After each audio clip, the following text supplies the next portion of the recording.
They can just click on the three dots in the top right corner of their screen and click pin. How can we get, okay, we all have a copy of the report draft. How can we get that up, Aaron? You can just open it in a separate page on your computer, and you have to either go back and forth from program to program, unless you have a hard copy. Well, I think everybody's got a hard copy too, but we're going to need. So, Sandy, this is Mark. Yes. You see down at the bottom. You see down at the bottom of the Zoom thing, that green thing that says share screen. Yeah, I saw that one ago. Yes. So that is what the button that you would click on if you wanted to share your screen. And then if you have the document open, then that will pop up then, and Zoom will become small on the right-hand side of your screen. Since we have interpreters, you would be able to do that. It would be more difficult for Tammy, Ray, and Jimmy to be able to do that. Yeah. So when you're ready, you just click on that green share screen, or anybody can, and then it will pop up, and then you can just scroll through it and everybody can see it. Okay. Hey, Ray. Hello. You do not look happy, Ray. Oh, I'm exhausted, completely worn out. Oh.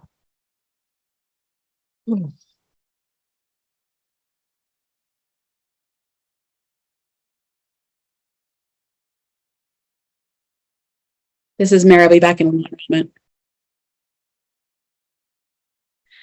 This is Ray. I have a question, maybe a note. Mark, I don't know if you can answer this. I was doing some research. In regard to Medicaid.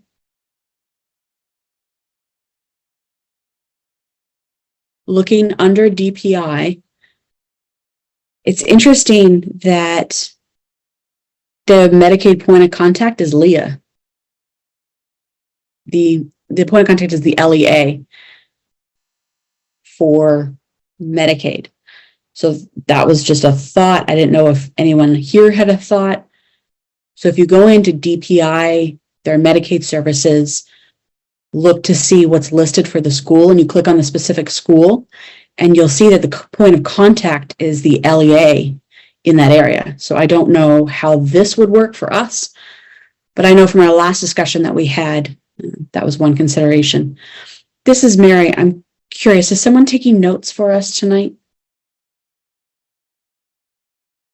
Jimmy, is Tanya taking notes? Hey, Tammy, it's Tanya. Yep. I'm here and I'm taking notes, but for everybody's benefit, I'm going to be off camera because I have a crazy 5-year-old and 4 dogs. But yes, I am here, and hi, everybody. And Ray, to answer your question about the person. Would you let the interpreter sign, because our deaf folks have been so confused. We'll just speak and let them sign, okay? Will. Thank you. Hey, Ray, each county LEA does have a point of contact for Medicaid, and that point of contact for NCSD is me and Hannah in the business office. So there's 2 parts to Medicaid. There's the billing part, and then there's the income part. And so we're splitting those functions. And then, of course, we're working to hire an additional person in the business office.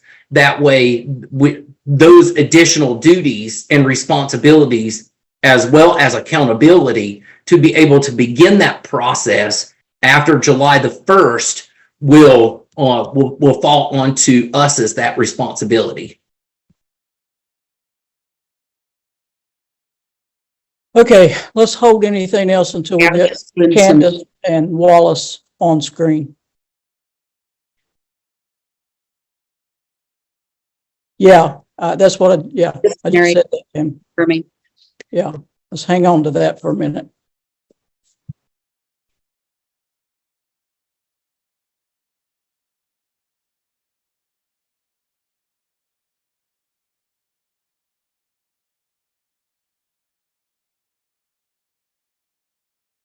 And this is Ray. I just did some homework prior to this.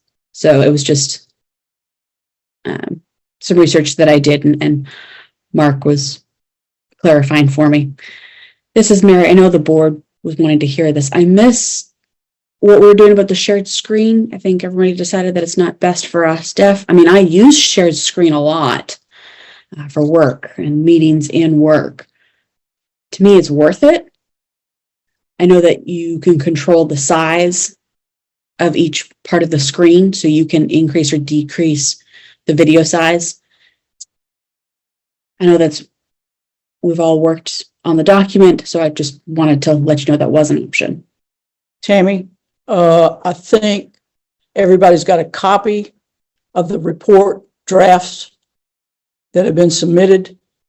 Is everybody just give me a nod or something to let me know you have a copy in front of you of the Board of Trustees, okay? This All is Mary. I have a copy. Give me one moment to look at it. Jimmy says, yes, I have a copy, but it's on my iPhone. Okay. Just give me one moment so that I can pull it up onto my second screen, and then I can look back and forth. I don't have a hard copy, but I can. Or we can all look at one example in the shared screen. And I really do feel like, since we would all then be on the same page and we wouldn't be having to look to find the page, it would be best to do shared screen. Okay, I still want to wait just a little bit if everybody's okay to see if Wallace comes in. This is Mary. Okay. All right. It's good to see everybody this evening. All you bright, shiny faces. Especially yours, Candace. Oh.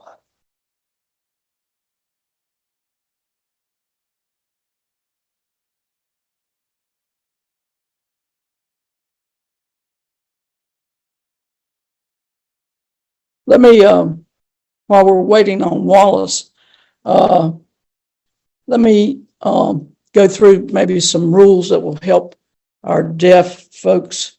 We've had lots and lots of discussions since the last two meetings, and things have been very confusing for some people and confusing for the audiences. So tonight we'll try something new. I'll try to behave myself, and we will raise our hand and say our name, and we will go through this in an orderly fashion.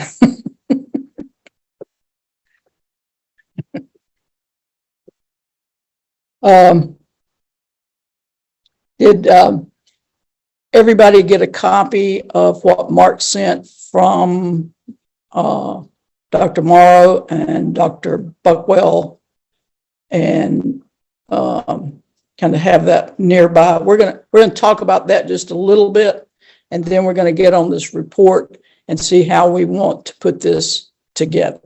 Okay.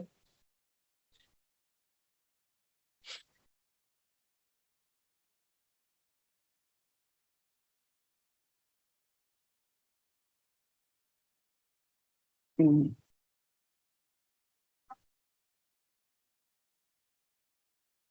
going to send Wallace a text if you wonder what I'm doing here.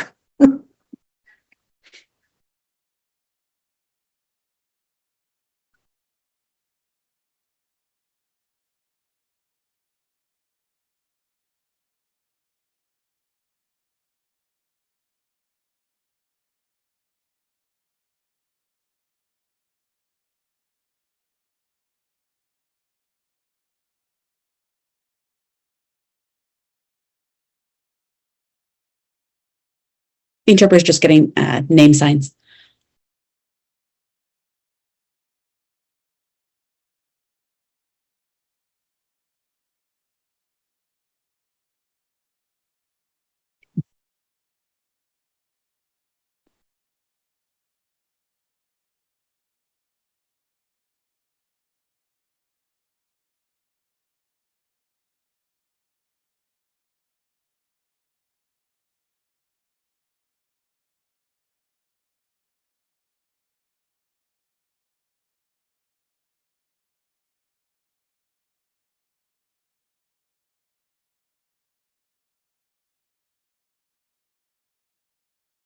Mickey?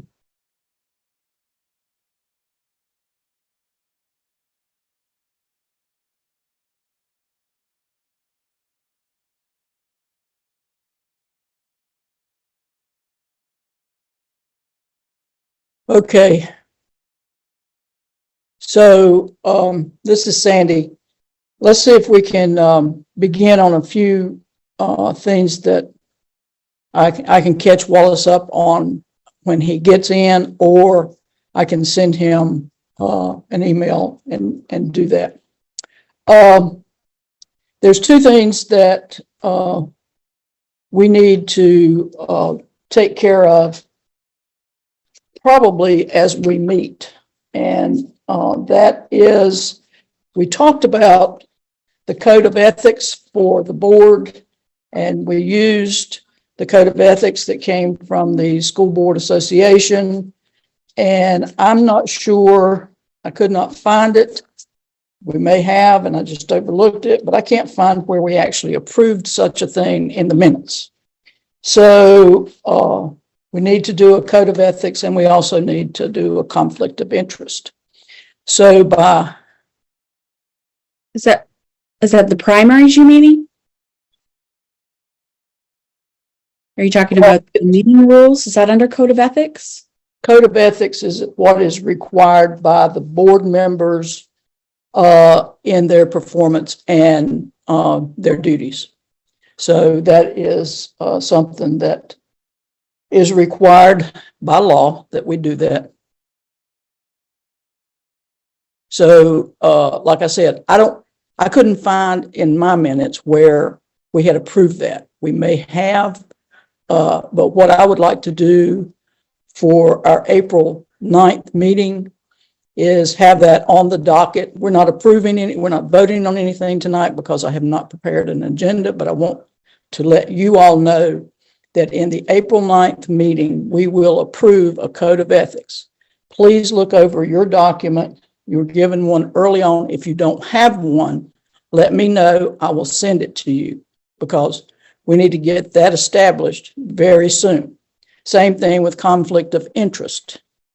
If you can't find your copy, let me know. I will send you a copy that was shared with us in the training. So we will do that. We'll take action on that in the April 9th meeting. Anybody have any questions about that? I have a question. This is Mark. Yeah. For the interpreters. I didn't think that the board was supposed to be taking any action on any action items. Not tonight, we're not. No, I mean until the July meeting. Is Okay. it permissible for the board? I will take that up with the lawyer. I'll talk to him and ask him, and we'll follow his lead. Okay. Yeah, that might be something that the board might want to wait on since the board doesn't have adoptable power yet. I wouldn't want there to be a perception that the NCSD was getting in front of something. I don't think we are, because if we're being looked at from the outside and board members are being cautioned about what they're doing, then I think but like I said, I'll take it up with the lawyer. I've asked a million questions already. Okay, now this is another thing hey Wallace. Sorry, I'm late. That's okay. You'll only get 2 demerits today. Another thing that I would like for us to begin to work on is the mission of the board and the vision of the board. And I would like for Wallace, you and Tammy to begin looking at what you think we need to put out front for our mission. And Candace, if you and Mickey will begin working on a vision, we'll take a good look at that. In the near future, we'll have that ready to go on July 1. Okay. To let everybody know, I think I've told you, lawyers have been picked for us. This is Ray. Can you say the name? Candace and Mickey were doing which and who was doing with the other? Can you name those? Candace and Mickey will be looking at our vision. Wallace and Tammy will be looking at our mission. Okay. Now, I think all of you are aware that, oh, Jimmy, sorry. And Jimmy, Tammy, I also have a question. let me get Jimmy first. Okay. This is Jimmy. A question about the vision and the mission statement. Are we following the school board's mission, or is it possible to deviate from it? Because I feel like there's a little bit of a Okay, this is another thing I'll clear up with, but this is another thing I will clear up with the lawyer. But it's my understanding that we get a mission for the board. We establish a mission for the board and we write that. We establish a vision for the board and we write that. Then we will come back and work with the school, look at theirs. I sent their brochure, their strategic plan to you some time ago. And they have their mission there and their vision. We can use that. We can deviate from it a little bit, but we need to get off on a mission and vision for the Board of Trustees, what we look to do for the schools. Tammy, you got a question?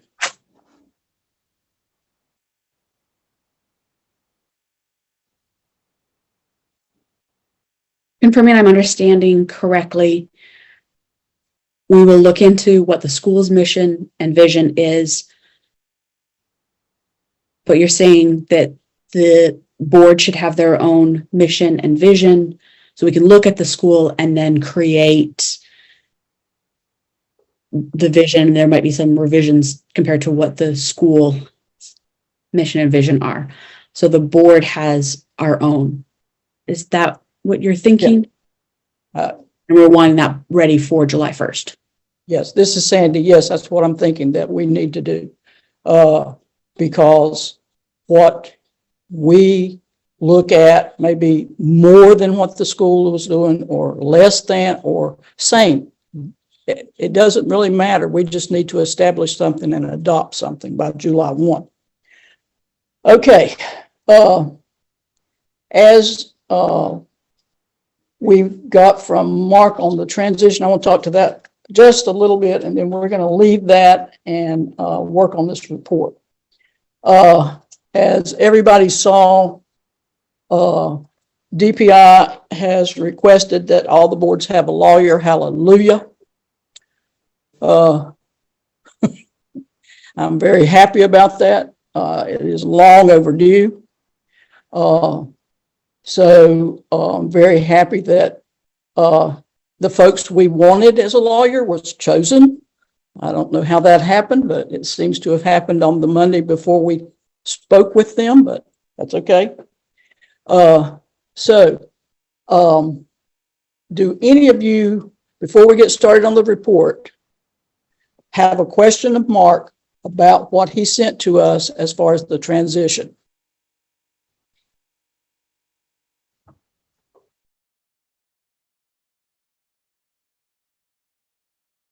This is Tammy. Can you repeat that question, please?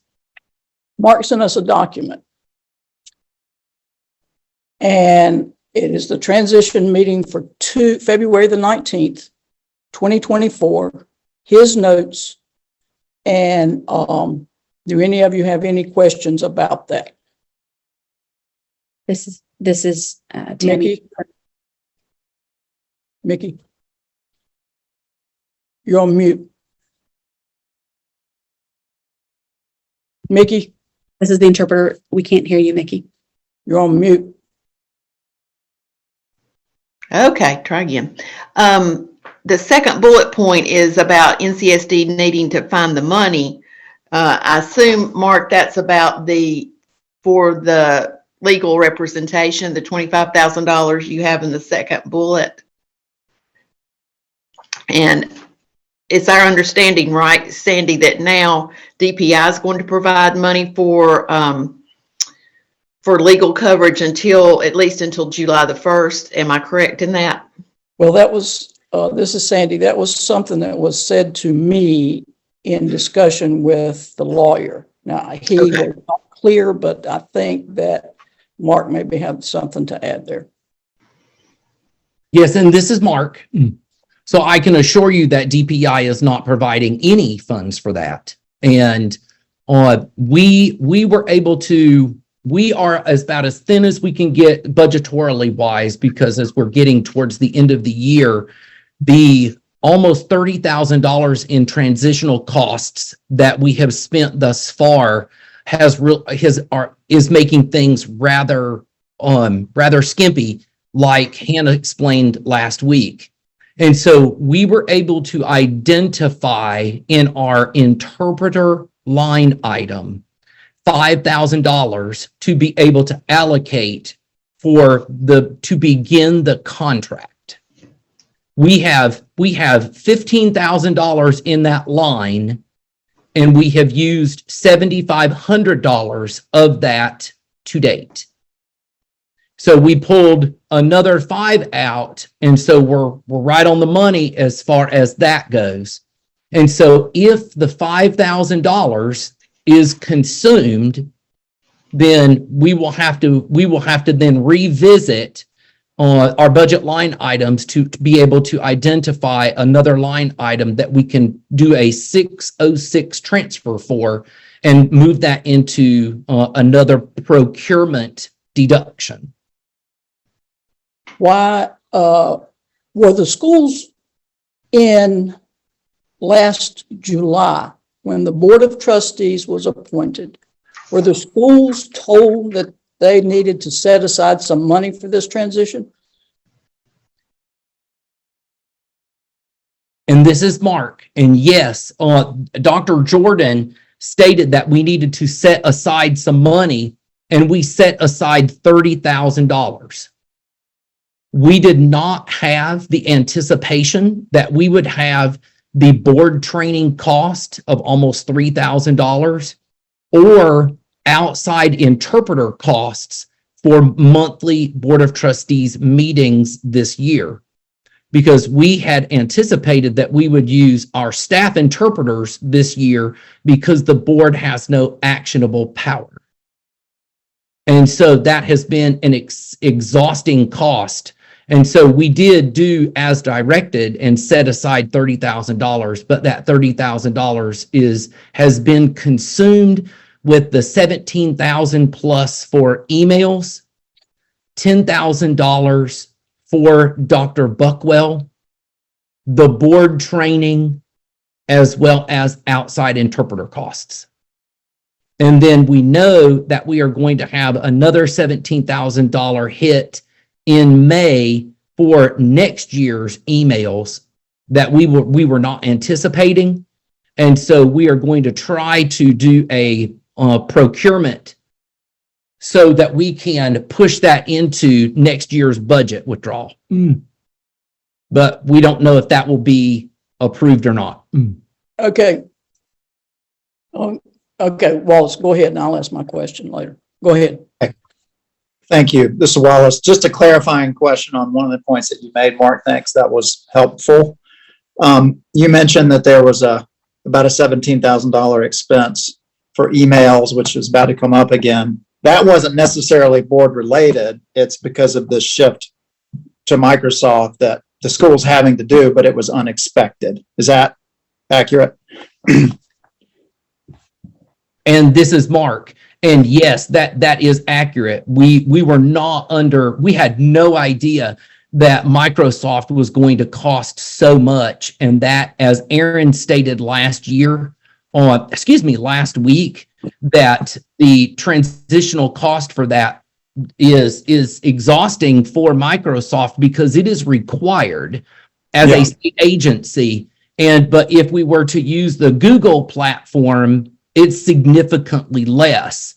So, but we're locked in because we are an agency, a state agency, we don't have that choice. So that is actually a transitional cost, not a board cost. This is Sandy. So We're that's, gonna pause for an interpreter switch. okay.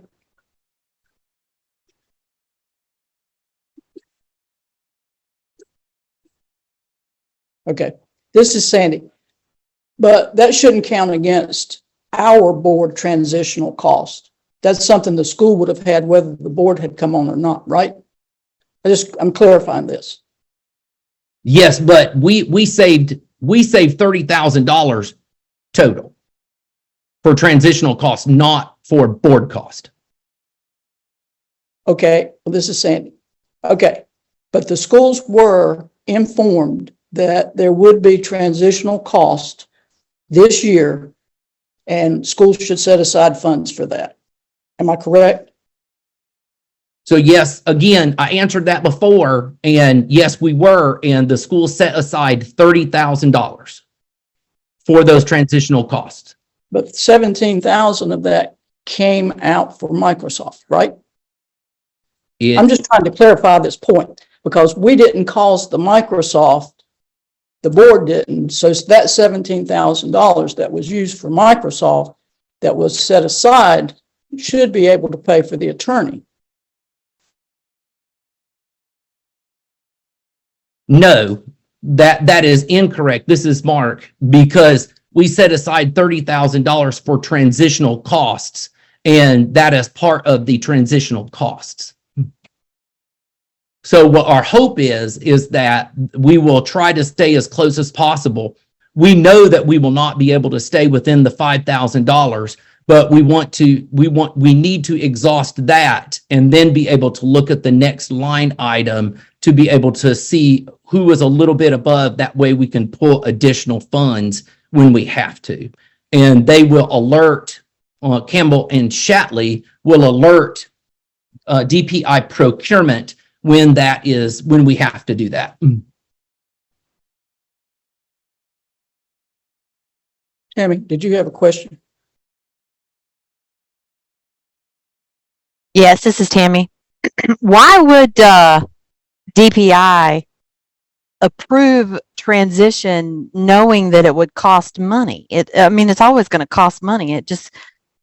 It makes sense for them to set aside money for that. Anyway, I'm just perplexed by the whole thing.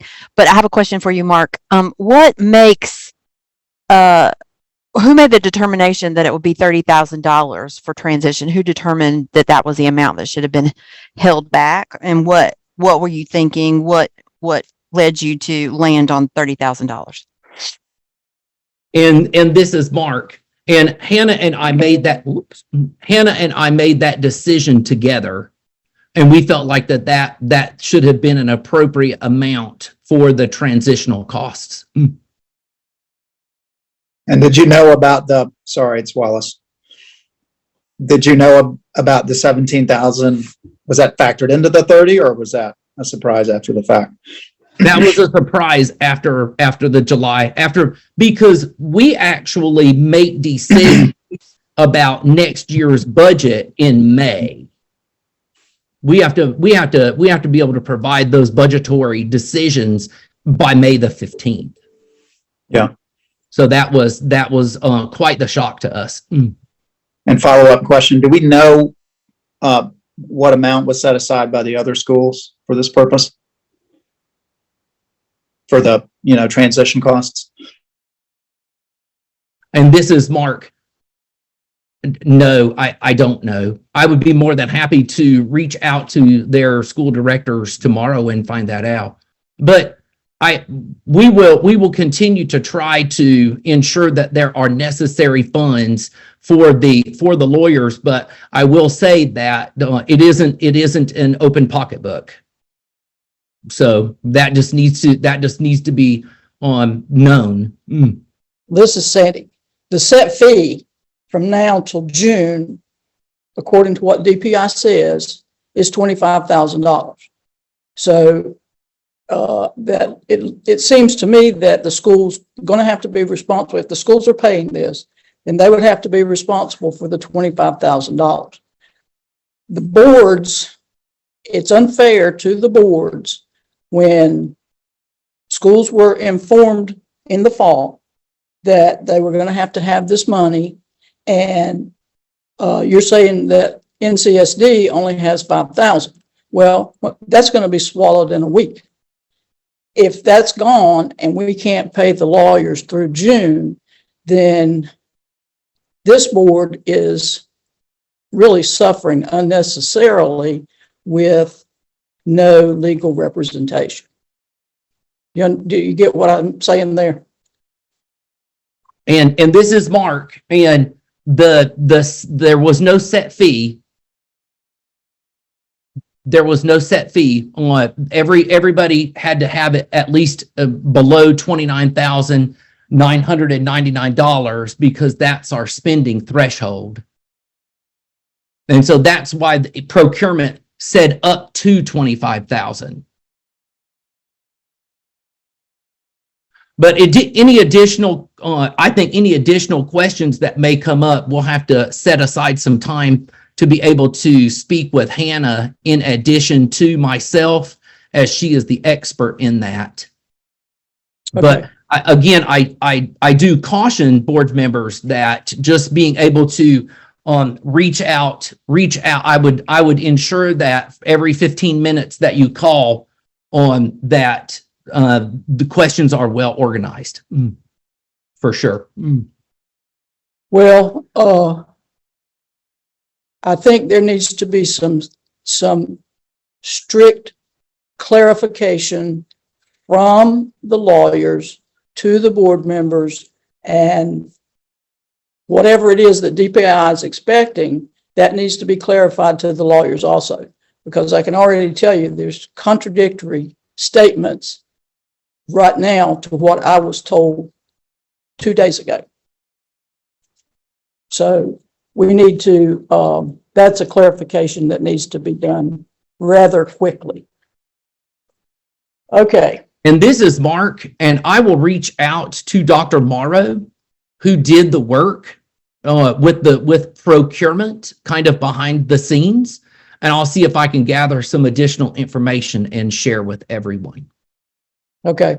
Since I was not a part of the development of the procurement, so I have no idea what the contradictory statements could have been, since I was not a part of that. Okay.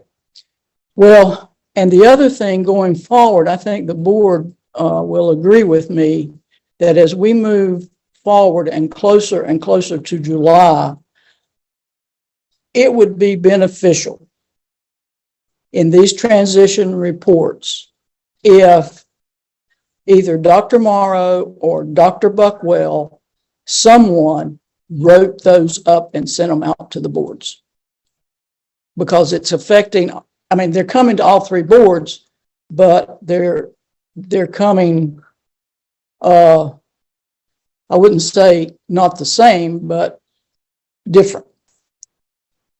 So we need to get a direct line to Dr. Morrow or Dr. Buckwell, send them straight to the chairman or somebody on the boards so that nothing's coming through secondhand, because in talking to the attorneys, I don't think everybody's on this page. Okay. All right. Let's talk about the report. You can put that aside for a minute. We looked at and talked to, I sent out a rough draft, very rough, and Wallace, you did a great revision on that and showed that. We talked about the three areas that we looked at last week or whenever, and it was business, HR, and IT. One of the things that I think will save some money is, and the board can tell me if they don't agree, because what I got back, everybody was okay with it.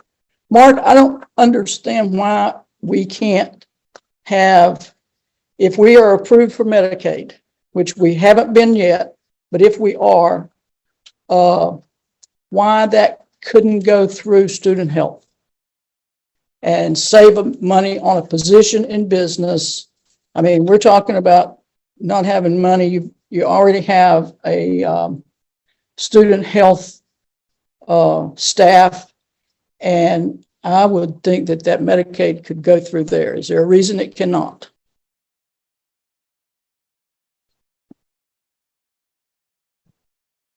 Well, Student Health Center are registered nurses, and that there's only one nurse on staff, and having them be responsible for business transactions, in my opinion, certainly would not be appropriate.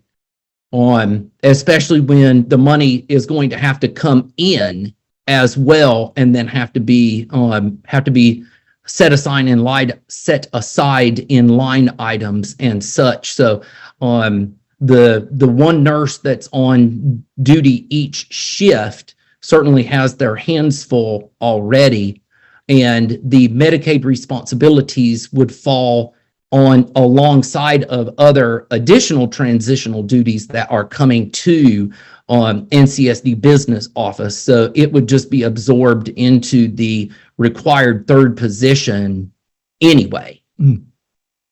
Okay. Does anybody else have anything they want to say about that? Wallace? Maybe said differently, Mark, to me, it sounded like the point you were making is this aspect of the Medicaid program, which is really the billing part of it, is essentially an accounting function. And the person who bills it needs to also be the one who makes sure that the payments that come in match up with the claims that were sent. And it's just more of an accounting function. That's your point.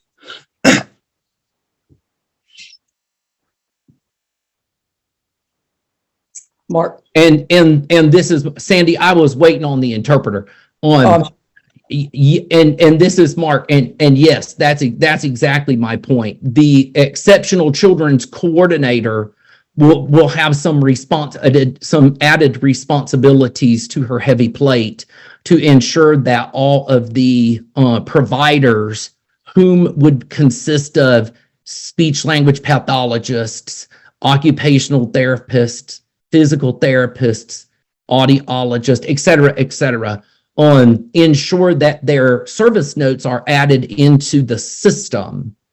And then the business office is then responsible for ensuring that once PCG, who is the company that has the Medicaid contract, they pull all of that out, do the automatic billing, and then it would turn back around and come through the business office, because then those funds would have to be expended from that way. That's correct. So it's two-parted. We have to make sure the notes are done, the service notes are done, and then once the service notes are done and the billing is completed, then the money would come back in.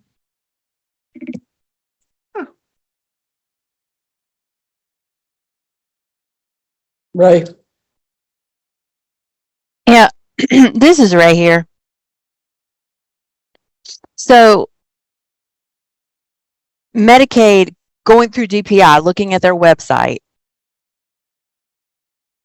it says that apparently it all goes through the LEA, through IDEA. So it has a Medicaid coordinator listed. A Medicaid consultant is listed. When I pull up NCSD, it doesn't show me. It says the deaf school, it doesn't say a point of contact. So does that mean all three of us or have one point of contact? I mean, it's just interesting. It says the law started 2023, December 31st. And that all LEAs have to report, but I think that's interesting. I'm confused why we need an extra person when it says right there that it has to go through the LEA and there's a Medicaid coordinator and each county has a different contact person listed on the website that it goes through. So they've got this process set already for the public schools and charter schools. But I don't know why we are lumped all together and we don't have points of contacts listed like they do.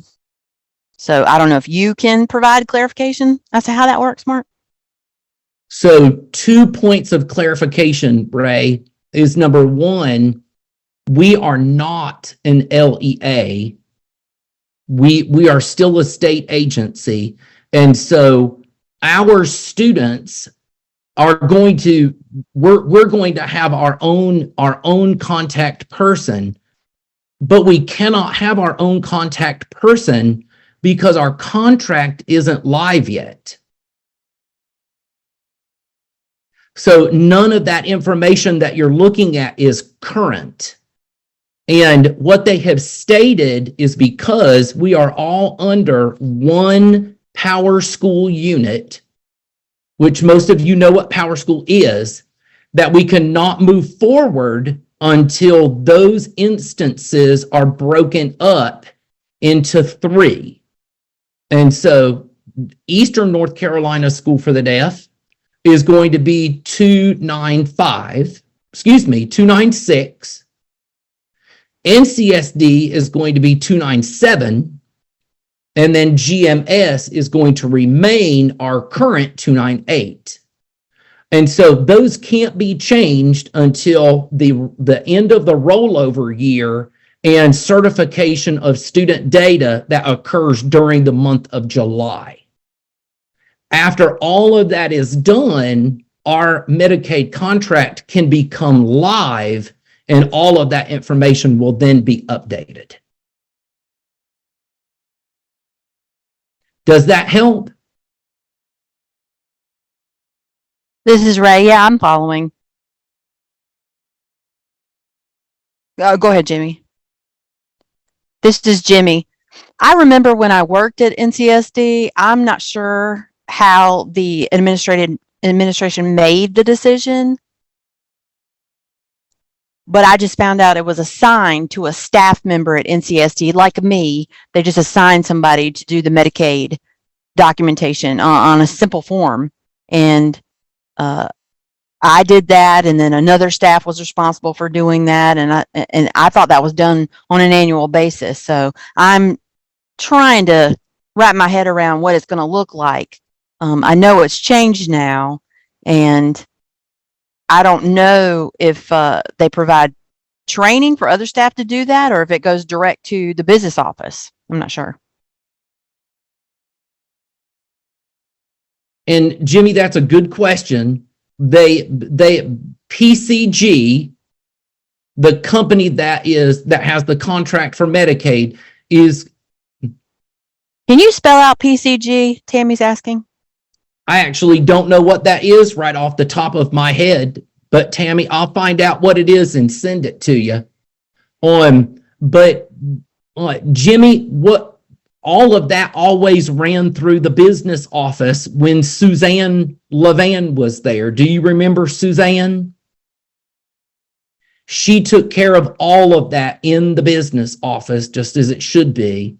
And I think what you're talking about are the random moment in time studies that we would get in our emails.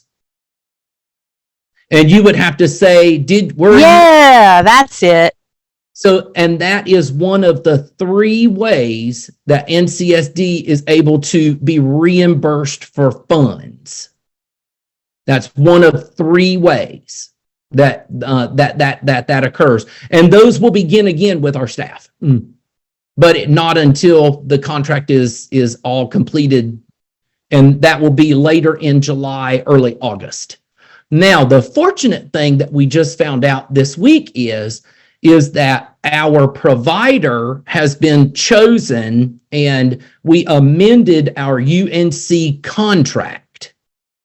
And so now we have a provider that's connected to our UNC contract. So what that will do is that will allow us to be able to back bill to Medicaid all the way from July to yesterday when we got the amended contract. So that is fabulous that we are going to be able to do that. But because of the administrative code that is happening with Power School, then we cannot start that until after year end in July. But we have the opportunity to back bill 1 year. You can back bill for 1 year, but our provider was signed up yesterday, so we can only back bill to yesterday. So from July to February, we will be able to reclaim all of those funds. But of course, and that'll catch up with our first check cycle probably around October or so. Mickey? Hey, yeah, I was just, well, for Tammy. The switch I looked interpreters, up- real quick, 1 second. PCG stands for Public Consulting Group. There you Like go. that's very informative. But anyway, I was just curious, and you may have told us this before, Mark, but why did we stop billing Medicaid? And Mickey, that is a wonderful question. Every 5 years, as a state agency or LEA, you must re-sign up for Medicaid. And in 2018, everybody was discontinued like normal. And because of the administrative change that was going on at NCSD, that function did not occur. And so, of course, the 18-19 school year was lost, the 19-20 school year was lost. And then when I came back as director, I was like, why are we not billing? And 6 months later, then we began this process. And so we actually began the process of rebuilding this Medicaid contract and through NC Tracks in the fall of 21, and it has taken this long to get it completed. Okay, thank you. Mm-hmm. Okay, this is Sandy. Are there any more questions concerning that? If not, let's start on the very, I do have one more question, Mark, and it has to do with your report. And it has to do with what we have put in our report. Differentiated pay. Explain, please, so that we can understand, needs to be in the report again for HR business IT director positions. What is that?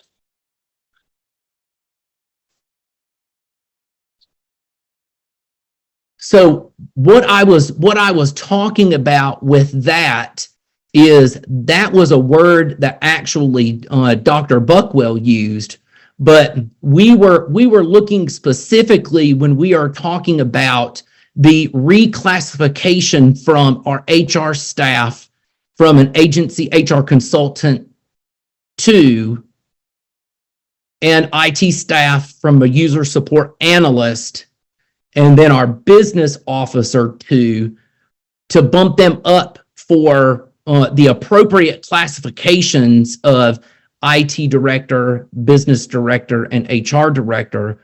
We would need to be able to locate the additional funds that would be required to bring, if we reclassify those positions, to bring those positions up to minimum salary.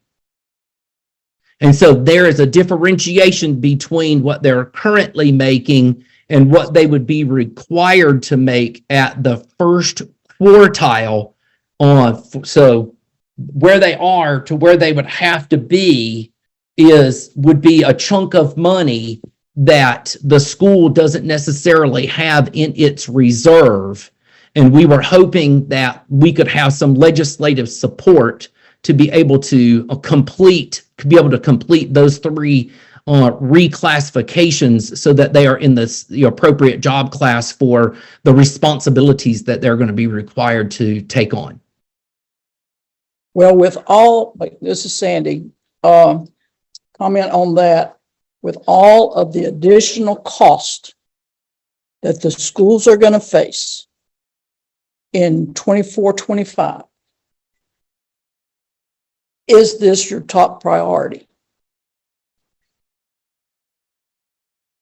So this is Mark.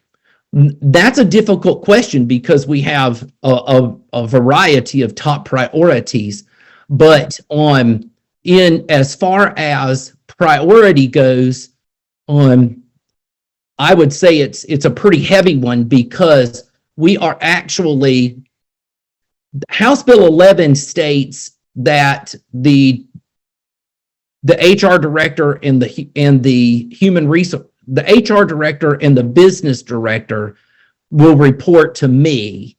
And additionally, my concern, and I can say that in this room, my concern is that we have absorbed and will continue to absorb a number of transition roles and responsibilities with these staff members. And we're going to have to be careful in that if we have an agency consultant and we have a business officer and we have a user analyst, and we are going to be requiring them to do director duties, then the Office of State Human Resources could have a complaint. And the employee would win because they are being required to do work that is outside of their current job description and classification. And so this would be something that we would need to consider as a fairly big top priority so that we don't move into the new year and have significant responsibilities for these staff members to take on, and that they're not appropriately classed or being appropriately compensated, because one of two things will happen. They will file a complaint or they will leave. This is Sandy. And I guess what I'm looking at is, okay, we know that we're going to have to ask for money for this board to have a lawyer. Mm-hmm. We know that. There's going to have to be an appropriation for that or something. And what I'm looking at is, are our numbers going to stay the same next year? Are they decreasing? Are they going up? What does our student ratio look like?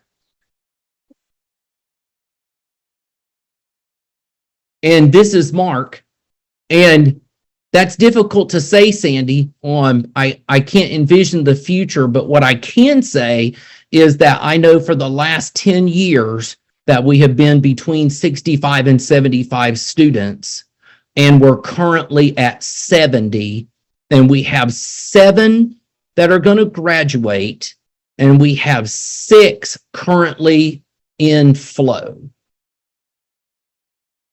That would be the only information that I could share. I'm sorry, I can't predict any more than that. This is Sandy. I understand that. I do. I understand that. But when the legislation begins to look at the 3 schools, the first thing they're going to look at probably is student to money. It's going to be student to dollars. Mm-hmm. And if we stay, and this is probably, you just said it, the last 10 years you've stayed within the same numbers. And this is probably why our budget has been the same for the last 5 years, is we haven't had an increase, a gigantic increase in revenue, in students. Therefore, they haven't increased our revenue. So we need to, as this board goes forward, we need to start prioritizing what the school needs most importantly, and that's what we need to start asking for.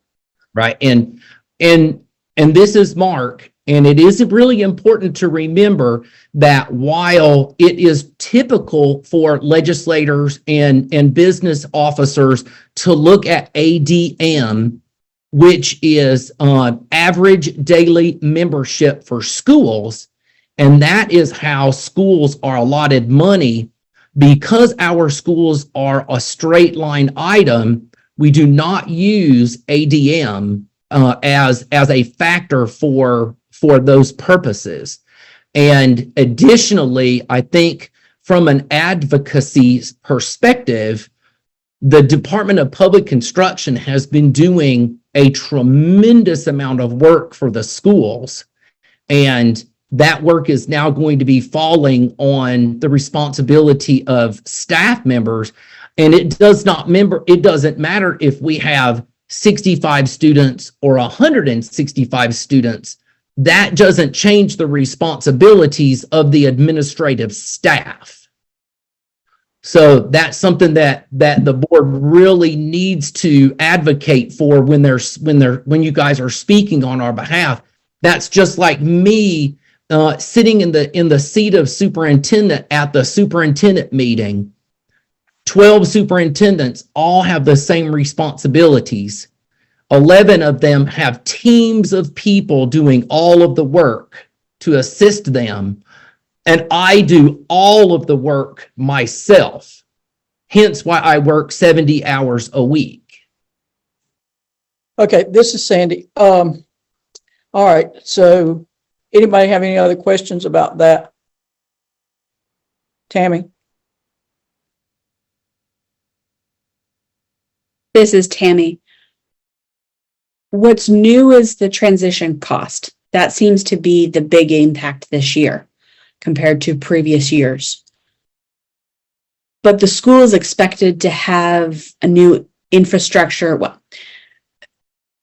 a new system framework for the responsibilities, software, all of that thing that's coming in. Medicaid.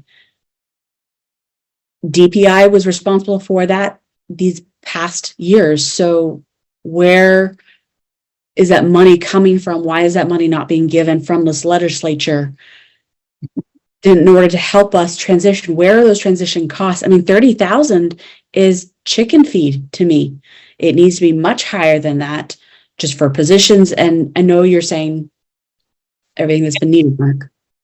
And Tammy, you're exactly right. And remember, the $30,000 that was set aside was from our budget, not from the Department of Public Instruction. And so the fact that this bill has been written and that there were no additional monies or positions that were assigned to it is just ridiculous to me.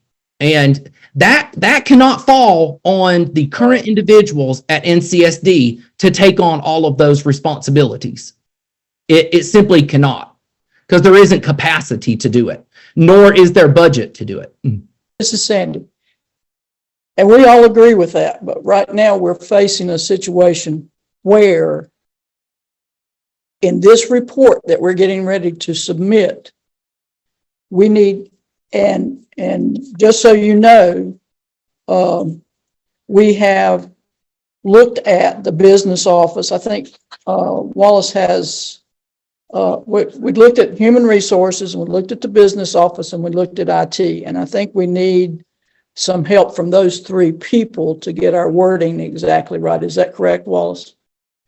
Yeah, I think it would be helpful to, whenever we feel like it's ready for them to do so, is to either share that section with them if you want, Mark, whatever you think is the most effective way to do that. But I do think it's going to make sense for us to make sure we're telling it the right way in the report. And I also think it seems like fair game for us in this report to call out this dynamic we're talking about, which is, hey, there's significant transition costs that just are necessary, and there's really not capacity in these schools' budgets, any of the three, to just absorb it with no impact to the students, faculty, and administration. So If there's Yeah. any way to, no one has a magic wand, I know that, but we should call it out and and we really, obviously, in this report, we'll be advocating hard for, hey, let's make sure there's appropriate funding for the go forward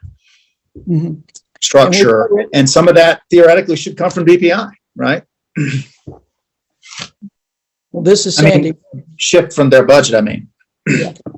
This is Sandy. I do think that has been made very clear from the reports that have gone in. I know we have asked for money for legal. We've asked for appropriations to be given to the schools for needed training. I kept hearing training over and over and over when we had our last meeting.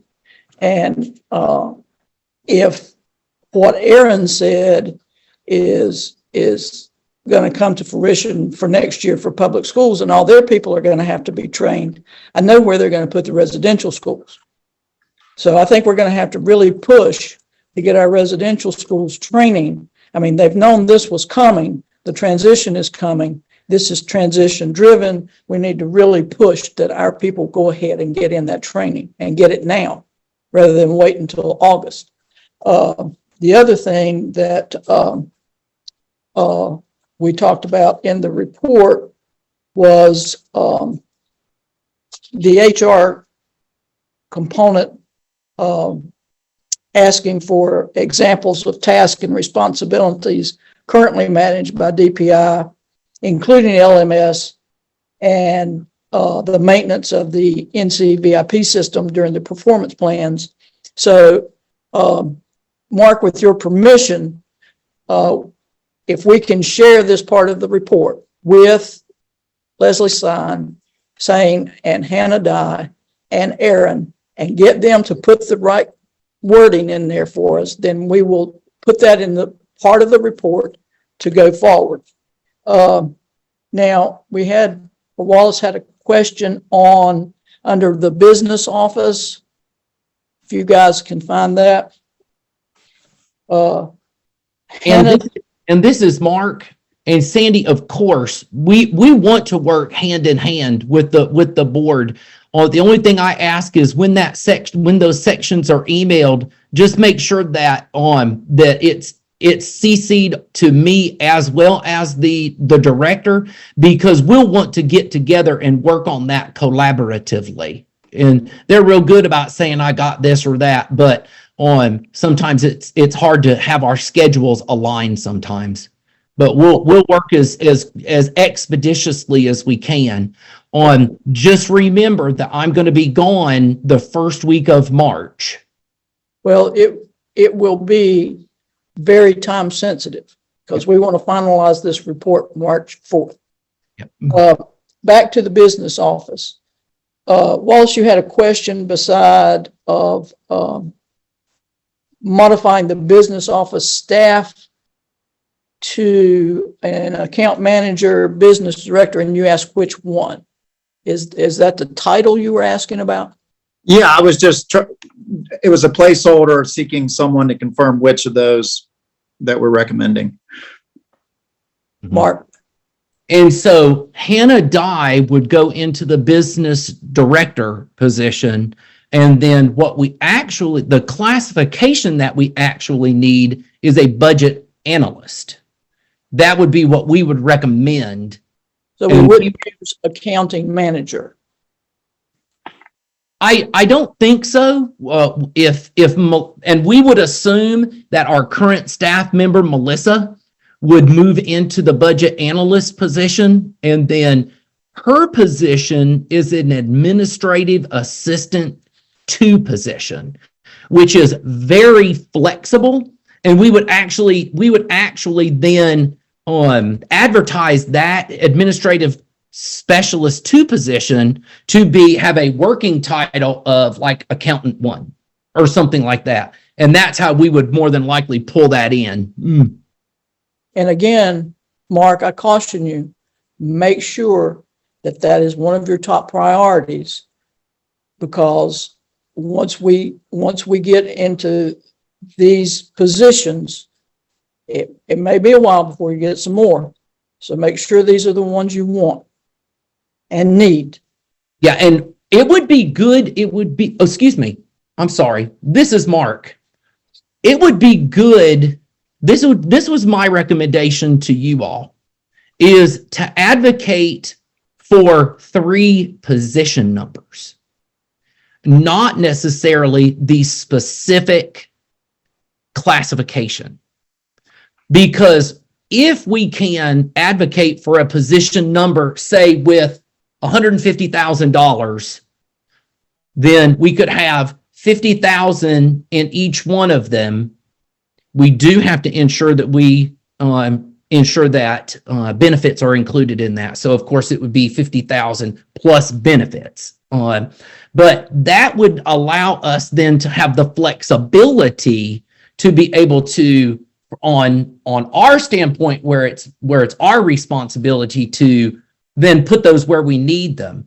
It's the advocacy for the number, for the state agency position number that could be very beneficial. Okay. All right. You send me the numbers. Yeah. You send me the numbers. And let me ask you this question. Mhm.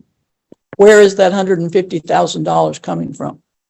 What are you going to cut in the budget to get this $150,000 to pay these 3 positions? If we're this tight right now in February, where will we get the additional funds?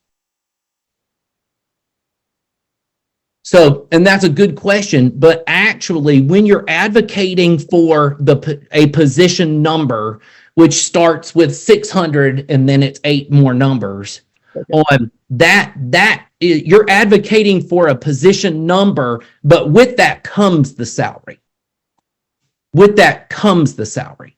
Where's it And come so from? we wouldn't be cutting anything, because your request to the legislator is actually for the position and the salary simultaneously. They would come together. And so legislators have the ability to be able to allocate funds for 3 new positions for NCSD. And if they say, here, we're going to allocate $200,000 for 3 positions, then we have the ability then to put those where we need them. That would be my recommendation. That is what I would do if I was speaking to our legislative liaison. I would be requesting 3 position numbers to satisfy transition requirements. Okay. I don't want to get, Pause for an interpreter switch. okay.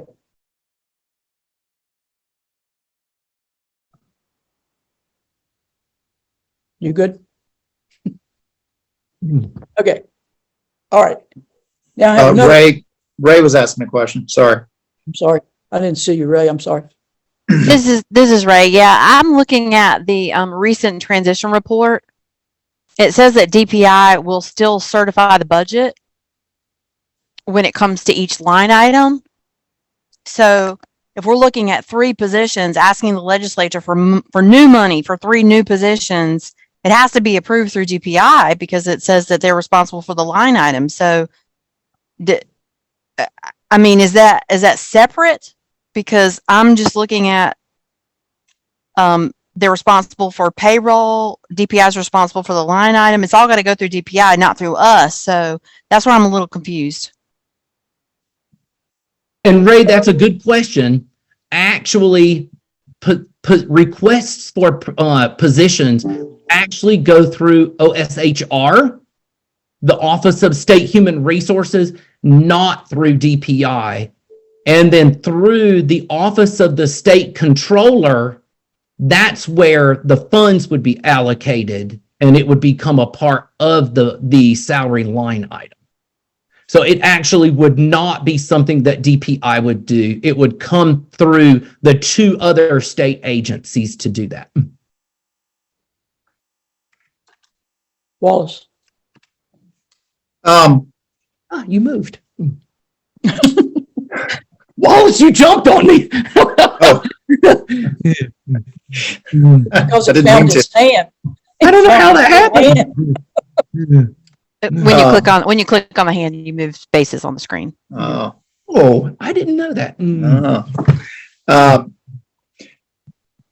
I was just going to say your recommendation makes sense to me, and that can be part of what you help us with when we provide the draft to sort of, help us make sure we're asking for the positions that make sense, are defensible, and they'll give us the most budget dollars to work with. And We're on the same page. yeah, and this is Mark, and 3 positions to support human resources, technology, and business office due to transitional requirements. But I will finesse that for you. I'm a gorgeous writer, so I will be more than happy to help with that. Okay, awesome. Okay.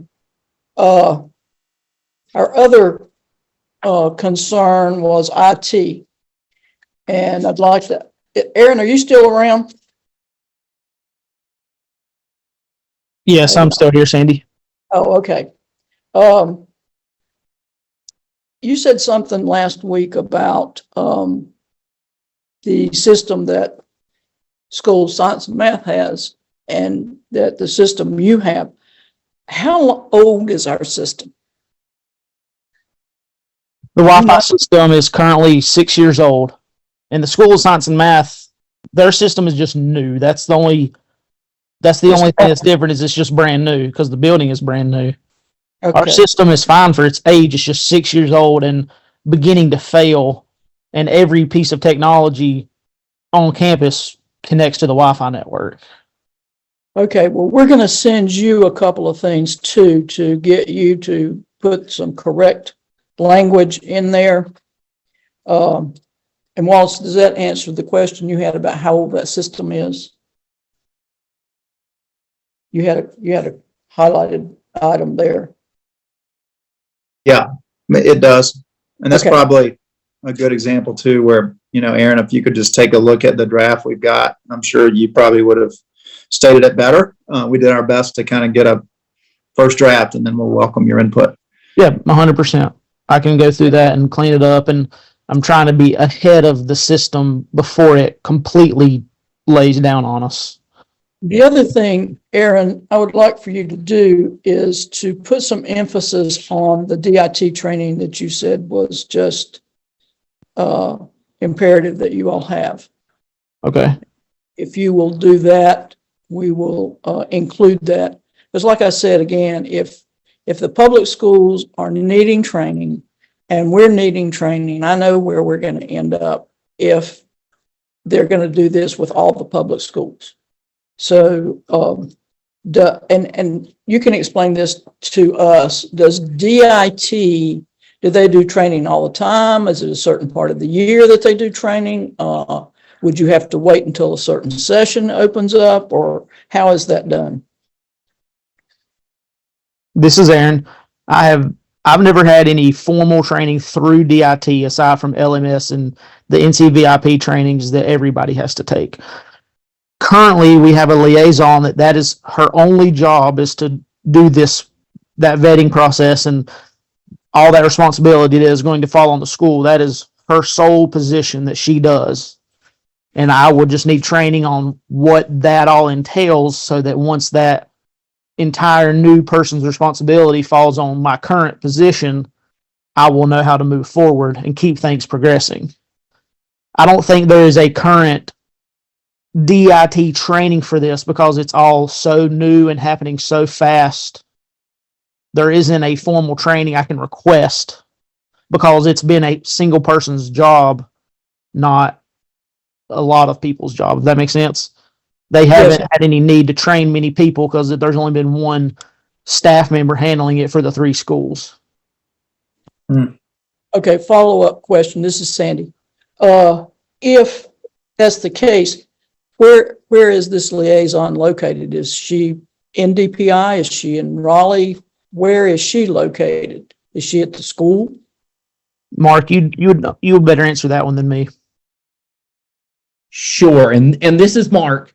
This is actually Sarah McManus, and Sarah McManus is the digital learning director for all 3 schools.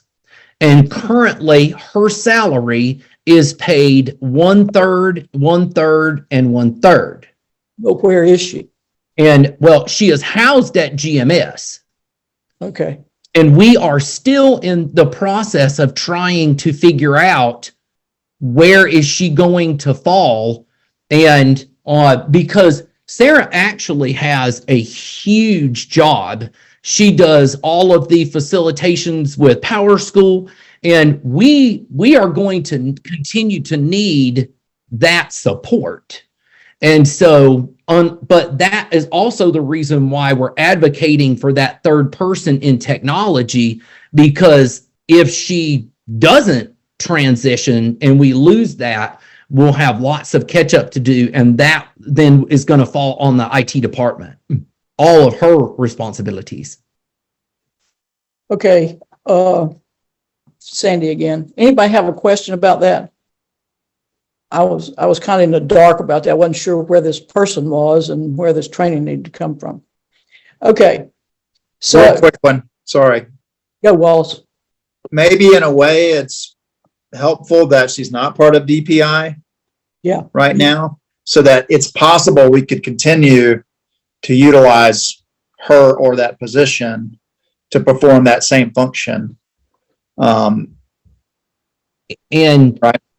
And Wallace, this is Mark. That would be our hope, because we don't even know everything that she does, let alone for our IT department. We're going to need an extra person in IT regardless of whether we lose her or not. But if we lose her, we don't even know everything she does. She handles all of the CTE advisory board. She handles all the Power School stuff. I mean, the list goes on and on and on and on and on. And it would be a tough loss. It seems to me we should capture that in our report, that I needs was to be just going to cared say for. that, Wallace. Yeah. This is Sandy. Those are the things that you need to be talking to Dr. Buckwell about. And These are the and things. have. Well, these are the answers we need to get, because if something like that's going on and you're sharing that with 3 schools, and I guess paying 1/3 of her salary, so those are the questions they should be answering in transition. Copying the policies from the school board association and tweaking them to put our name on it. I mean, that, I can do that. So these are the hard questions we need to be looking at as far as the transition goes. Now, let's see. Does anybody else have anything on the report that we could use the staff at NCSD to give us the verbiage that we need to put in here? I think we've done a very good job of getting to the nuts and bolts of what we heard last week and putting that in a report form. Tammy, you've got a question. You popped up there with your hand. Where'd you all find this hand? Go. This is Tammy. Yep, sorry about that. So I looked at the report and you're talking about the 3 areas, but we haven't heard from the rest of the leadership team.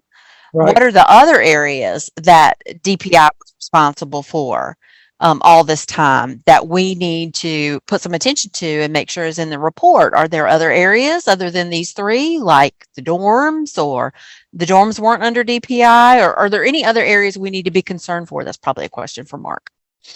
Okay, this is, let me say this, Tammy. We have one more report. The boards do. DPI, it's my understanding, will not give us any more reports, but we have one more. And what I hope to do is to get the rest of our leadership team in and hear from them the same way we've heard from these 3. When Mark did his report, he focused on these 3 as far as a priority for him. And this is why I keep asking, are you sure this is where you want to lay this down, that you want these 3 positions? Because it's going to be tight. And the first thing that we're going to emphasize is the legal team for this board. I mean, that money has got to come in so that we will have legal representation. It's got to be there. Wallace? Go ahead, Mickey. I think you had one.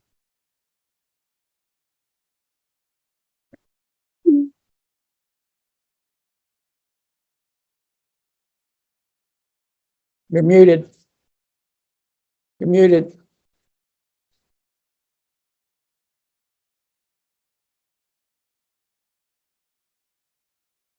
Find your red microphone.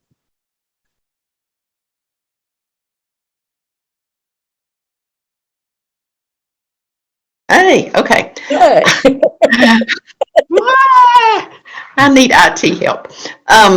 No, I just wanted to say to Sandy and to Wallace that I think you've done a great job with the report. I like how we've gone from our first one being very kind of general because we didn't know anything specific, and we have, we have gone down to, like you said, more nuts and bolts, more specific. We've been able to very pointedly say what we need, when we need it, what we need it for, whatever. And that will be even better when Mark and his leadership people in IT and business and whatever our other area was. Anyway, I really think it's a good job. And once we get the tweaks, it's black and white in their face. They ought to be able to.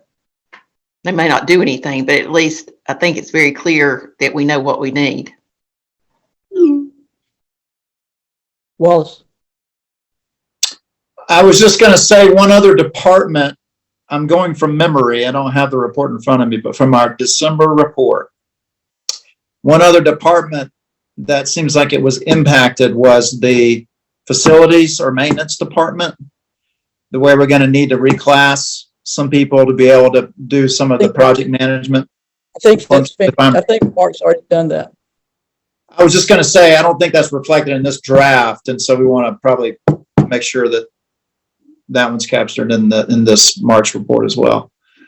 And Wallace, thank you for bringing that up. In the report that we submit to you all as soon as we have an opportunity to get Dr. Morrow's to respond to on, as Sandy said, we have already began that process. While we did begin that process, unfortunately, the Department of Public Instruction refused to allocate him where he needs to be. And so they moved him from here to here, but he's really doing the job here. And so we will have to go back and revisit his classification because he is not appropriately classified, because they were basing it on current needs rather than projected needs.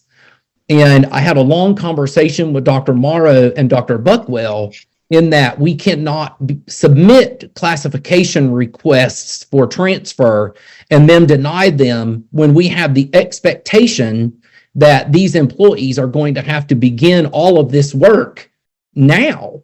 On myself, human resources, and business are going to have to do 100 hours worth of training to be able to take on these responsibilities. But we've got to get these people hired. We've got to get them trained, and then we've got to get them access. And we need this all before May 15th when the budget closes and we begin to move forward. So, I mean, we really are racing against a clock here for that. So, but we're currently working on, some things to try to alleviate some of that. But Dr. Morrow states that she is going to liaise and assist with ensuring that DPI HR staff understand what the purpose is. Tammy? Yeah, this is Tammy. This is a different topic. I was curious about what happened at that meeting in Raleigh last week, right after the last board meeting. You and the business people were going to go to Raleigh and have some kind of discussion. Did you learn anything new that would be helpful for our report there? And Tammy, the email that I sent out on Monday or Tuesday with transition notes, that was the summary from that meeting, as well as our pop-up surprise transition meeting as well. So that information was summarized in those notes. Yeah. Okay, right. Thanks for the reminder. Okay. Ray, This is Ray. So I can read the notes some more, but I want to clarify. You said the budget has been the same for 5 years, or because I saw the report, it said 5, but in the meeting you just said 10. So I'm just trying to clarify. Has it been the same for the last 10 years? Is that what is true? I think we need to clarify that on the report. Report says 5, and if it's 10, it needs to say 10. So, and this is Mark. So Hannah has been working on information, and she continues to use the last 5 years because that's what we base all of our tax revenue and stuff on. But in actuality, our budget has not changed since we transitioned to DPI. And when NCSD went through the accreditation process with CEASD in 2014, the budget numbers that are listed in that report are the exact same budget numbers that we are running on this year. And with the amount of inflation that we have had, the inflation costs are what are getting us. It's not the fact that we still have 65 to 75 kids, but one 2x4 used to cost $1 and now it costs 10. So, I mean, we are being significantly impacted by that. okay, this is Sandy. Okay, do you need to change interpreters? Thank you.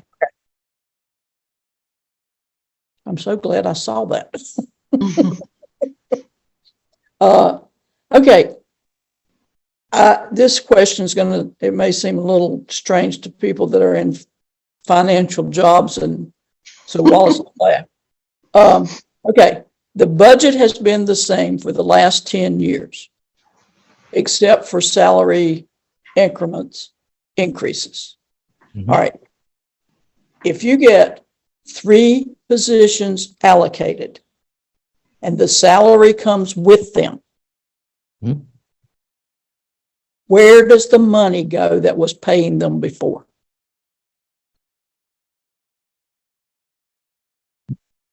Because Aaron has a salary now, Hannah has a salary now, Leslie has a salary now. So that block of money, what does it become used for? If they're allocated and get a salary at the same time. Does that make sense? So, not really, but because Hannah's salary and Aaron and Leslie's would simply be increased, say this much. But we actually need the positions and the position allocation. And so that would come in a hunk, and that would be for the 3 new people that we need, no matter what they are, to be able to satisfy transitional needs. So their salaries would remain the same, but we are asking and have asked to consider a request for the reclassification requirements for these 3 directors now, and then the need for the 3 positions with the salary and benefits included. I think, if I remember correctly, that was in our proposed budget, what the salary difference was between what it would take to get Aaron from a user analyst to an IT director. I will go back and look in the morning, and if not, I'll be more than happy to shoot an email tomorrow morning. I have 2 meetings back to back, but then I'll be able to find, and I could say, for, It's okay. yeah, If you can get them to us, that'd be good. yeah, that'll be fine. Okay. Guys, do you all have any other questions, any other input that we need to use on this report? Wallace, do you want to pull together for me what you need, verbiage for on the business and the IT and the, HR? And then I will send it to Aaron and Leslie and Hannah with a copy to Mark. Yeah, I was just sitting here thinking about what's the best way to get their input. I guess I was, for lack of a better idea, I was thinking I would just take the part that's related to the business office and copy and paste that into an email and say, hey, here's a draft. Well, that's kind of what I Comment did. on it. Yeah, this is Yeah. That's what I did on the first part of that report, is I just copied and pasted from Mark's December 15th report and put it into ours, and then added what Hannah gave to us last week. Right, right. Is what she would need. Now, is that adequate enough, or do you still want Hannah to give input on that? I think we should. I think this is I think this report in some ways might be the most important of them all. If there's an opportunity right now to affect Well, I agree. appropriations. And Especially if, hold on, Mark, especially if we're going to ask for 3 additional positions and appropriated funds on top of the legal. Yeah, Because the legal is going to be a big wad of money. Because you're not talking about 4 months, you're talking about 2 years, because the lawyers are probably going to want a 2-year contract. So, okay, Mark, go ahead. and this is Mark and Wallace. You can also pull that out and just drop that into a Google document and just share it with us, and then we can just look at it, make suggestions, and then it's just there for you to grab and put right back. You can email it, or you can do it from Google Drive, whichever one is easiest. Candace can do that. This is Sam. Candace can do that. we'll figure it out. We're pretty savvy. Yeah, we're pretty savvy Yeah. with the tech. So we'll do whatever is the easiest for you guys. But I think if you just give it to us, we'll make the recommendations and just send it back to you, and then you guys can make the decision on what you'd like to utilize. Awesome. Okay. All right. Now, board members, the other thing, the legal. What we had put in here was that we felt like we needed legal representation immediately. Well, as soon as Mark can come up with some money to pay, I guess, we can have a lawyer. We can have a lawyer tomorrow if NCSD will come up with the money. So this is Mark. We already have it. We just have limited funds, but the contract is signed, and so that's done. Well, I was told just today that it's in procurement. Oh, now, and this is Mark. Now that may be true, but everything on our end is done. We submitted that on Monday, and then I know that Dr. Morrow approved it on Tuesday. And so, welcome to the DPI train on as far as procurement goes. And so that's out of our hands at this time. And That's where it as soon is. as it goes up and comes back down, then if I get an email, I'll let you guys know right away. Well, and this is just a comment going forward. But on July 1, the board will make a decision as to the lawyer they want to hire. Now, like I said in the very beginning, I'm very glad that Campbell and Shatley was hired, because that's the people we talked to. And I realized that this came down through DPI and not through the Board of Trustees.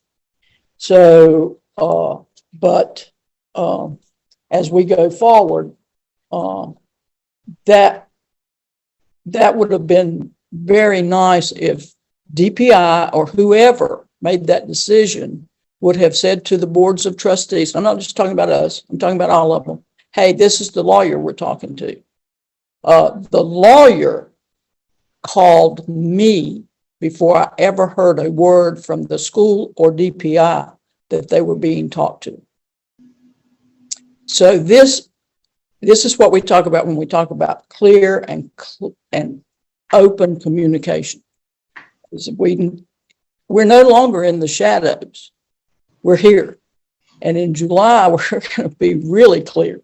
So it would be very nice going forward if DPI or whoever is making these decisions about transition would just kind of tell us what's going on and how that's being done. Now, and Sandy, this is Mark. I think that it needs to be stated that, and I understand your passion, but also at the same time, we at NCSD, it almost sounds a little bit accusatory when you make that statement. And I just want to be clear to all of the board members that we were just as shocked as you were when we received the phone call that procurement had went out and established a contract and all this and that. So please know that communication is quite fluid from the school. And I just want that to be very clear to all 7 board members that communication is very fluid from the school. And as you know, as frustrated as you guys are, we live it every day. And so I just wanted that to be very clear. And I don't know who contacted who or what, but I know that went through Allison Schaefer's office in legal, and all of that was done without communications with myself or even with the business office. that's interesting. That's all I can say about that. That's interesting. All right. So in the report, back to our part of that legal question, do we want to take that part out and graciously thank DPI for getting us a lawyer? Which I tell you, it really made me breathe a breath of fresh air to know that we had some legal representation. The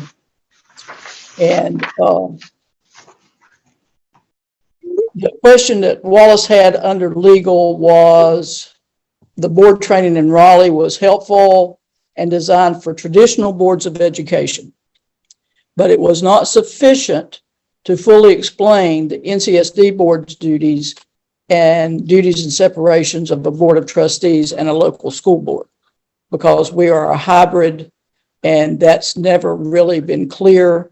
I do hope the lawyer can explain that to us. And Wallace, I see your hand.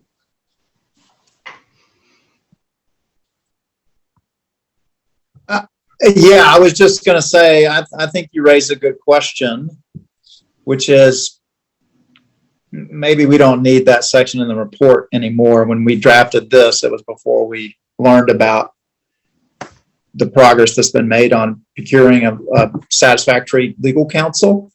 So maybe we don't need it, or if we do keep it, it would be totally different what it says under that section. Yeah, I think this is Sandy. I think we can take that out completely, except for the second paragraph that you had in there about the legal fees of $25,000. And then, yeah, it's unclear whether it came with any additional funding. I think we need to call it out. I agree. Yeah, we do. We need to just call that out and say, okay, this should have been done by DPI, especially if DPI went out and got the lawyers and, right. and told everybody, what was happening. So the other thing, according to Mark's report to us, that Dr. Morrow or Dr. Buckwell will try to come to a board meeting. Is that correct, Mark? And this is Mark. And at the transition meeting on Monday, it was stated that Dr. Jordan would like for Dr. Morrow and or Dr. Buckwell to be able to attend the next few meetings to see how things are going with the board meetings. So it will be one or the other per their availability.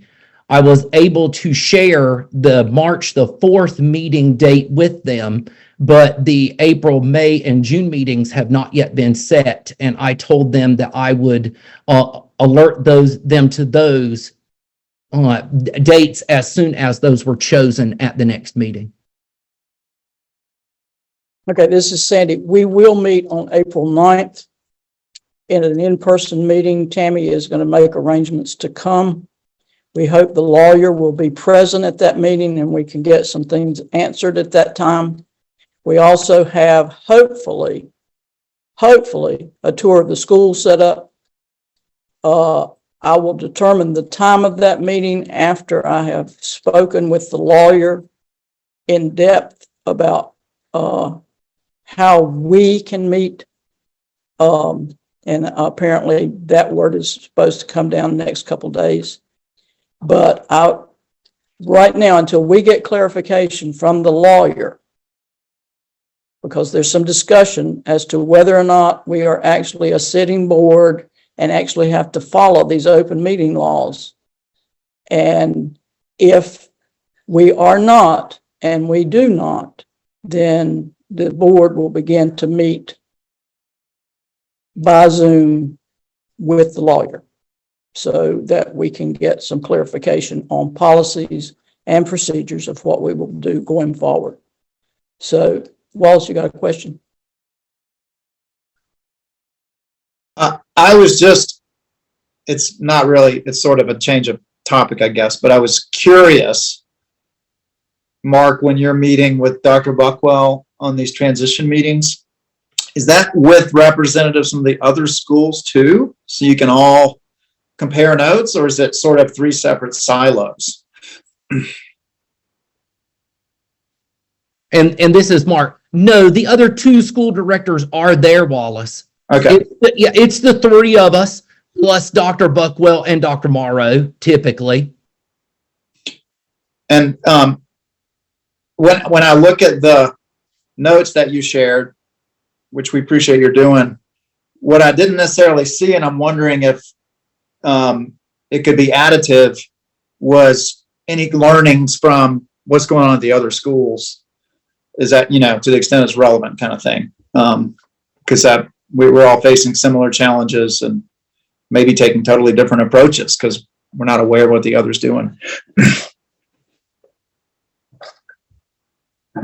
And Wallace, I can only speak to what their school directors are sharing, not to what their boards are doing. But I can tell you we are in very similar places, if that helps.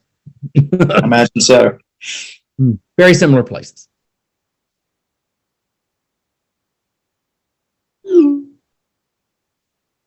Jimmy? This is Jimmy. It would be nice to have the three schools come together just once to hear everyone's frustrations, the challenges we're all experiencing, to be able to learn from each other. We have the one board here for NCSD. We know what we're facing. It'd be nice to be able to improve our approach and improve our work moving forward, to be able to hear from each other, even just once.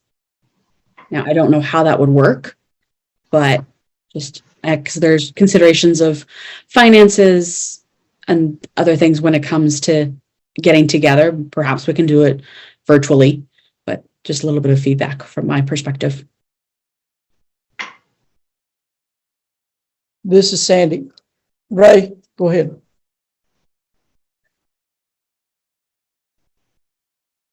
Reading those transition notes, Buckwell,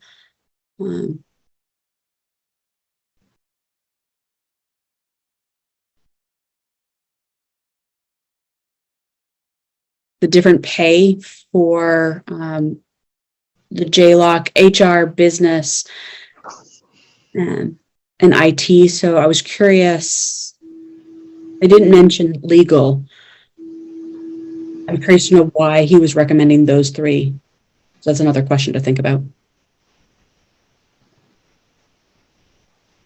And Ray, I'll be happy to address that. Those are the three departments that are being impacted with additional responsibilities from the transition. All of the other departments are not being impacted in any way by the transition, and it will be business as usual in those departments. It's the business, HR, and IT departments that are taking on roles and responsibilities from DPI staff. And so that is the reason why we're advocating for three positions to support those departments.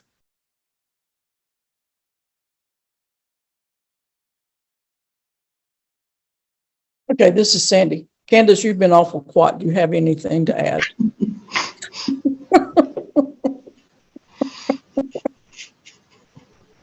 Maybe she's just tired. This is Danny.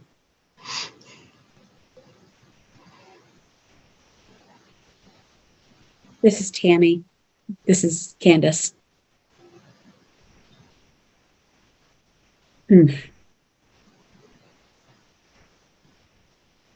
I'm trying to figure out different ways to approach all of this, all the issues that have been brought up, suggestions that have been made. One primary thing that's sitting in the back of my mind here at Broughton, that we collaborate with other state agencies. We collaborate with them for resources. I read a letter from the State Ethics Committee,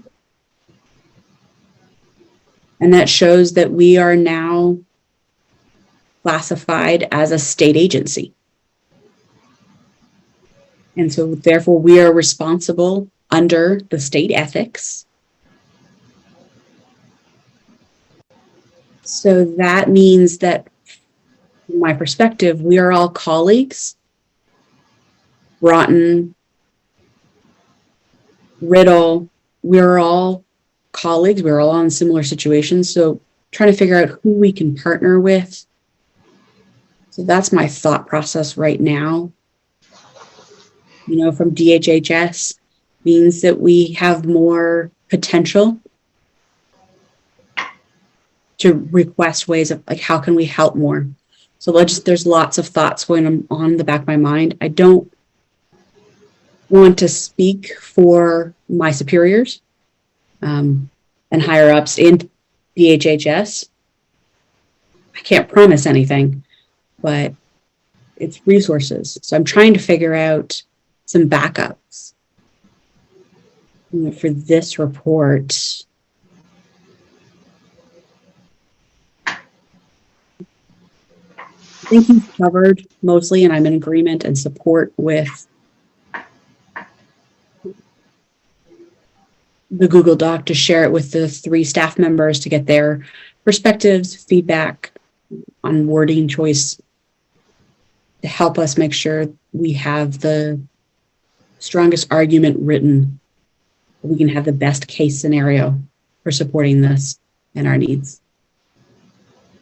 More funding. One question I did think of here at Broughton, HR, IT, and the third position, business.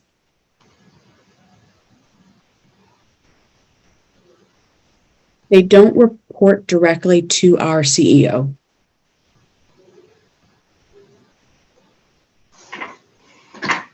Within the org chart, if you were to pull up the org chart, it shows them under the CEO, but it's not a strict formal reporting process. There are dotted lines that connect them to others, HR, etc. So I'm assuming that that would continue to be the same.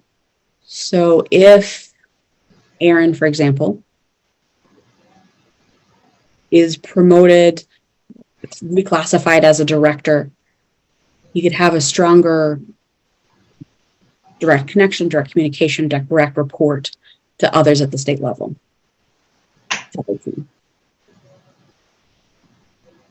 And then similar situations for the other two. Right. So that's just my perspective as I see it at the hospital. This is Sandy. Thank you for that. And I think the board really needs to take a hard look at something like that as we go forward. Because the schools, we just won't have DPI to lean on. We're going to have the state legislature, but we're not going to have an agency there. So those kinds of things will definitely come into play as we move forward. Candace, would you take the business section of the report, the HR section of the report, and the IT section of the report? There's 3 sections in there. Pull those, put them in a Google share, and Aaron, can you all access them once they're put in a shared document? Yes, as long as the folder is shared with me, then yes. Okay. Do we need to list Leslie and Hannah? I know we'll list Mark, but do we need to list the other 2 also? Yeah, that would probably be the easiest thing. And Tanya, if Tanya can have it, then she can share it to anybody else that needs it. But definitely us 3, yes. Okay. Sounds good. Now, All right. Tanya wouldn't be able to share it because that document will actually belong to Candace. So Candace will need to make sure that she shares it with me and Tanya, and then Aaron, right. She knows what to do, but we can't share it because it's hers. Yeah. Mm. She's very picky with her documents. Exactly right, Candace. You protect them. Mm. Mm. Okay, we have another scheduled meeting for March 4th to finalize this report. We will have DPIs by then. We met tonight just solely to talk about this report. Do we need another meeting to talk about this? I think we don't, because I think we can put this thing, once Candace gets a reply back, if you'll plug in those parts, send that report back out, I think we can talk amongst ourselves through emails to get this finalized. Candace, do you have a comment on that? Pause for an interpreter switch. Wait just a minute. Right, all the tiles moved around. Cool. Okay, this is Candace. I can reach out directly to Aaron if I have any questions on IT, right? Is that fine? This is Aaron. Yes, that is perfectly fine. This is Candace. Okay. Then I'm good. Thank you. Okay. Wallace has got his hand up again. Again, I want to know how you're doing that hand. it's on my screen, it says more with 3 dots, more. And if you tap that, you can raise your hand or heart or. I don't see that. We'll have to have a discussion about that, Wallace. Hey, Sandy. Yeah. Down at the It's the other option. If Ray's saying the other option, if you have the newer version, is reactions down at the bottom. If you click on reactions. Okay. click on that, and then you'll see Ray's. All right, Wallace, go ahead.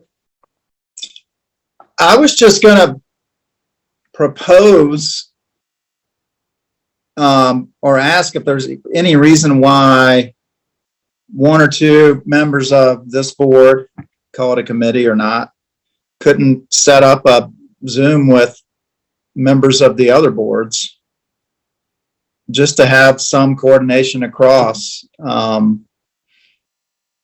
to just make sure we're not missing things in this really important report they're about to file. Just a thought. This is Sandy. I think that's a question that we're going to have to go through the lawyer with. But what I'm getting back from the questions I've been asking is the clarification as to whether we're an impaneled board yet or not.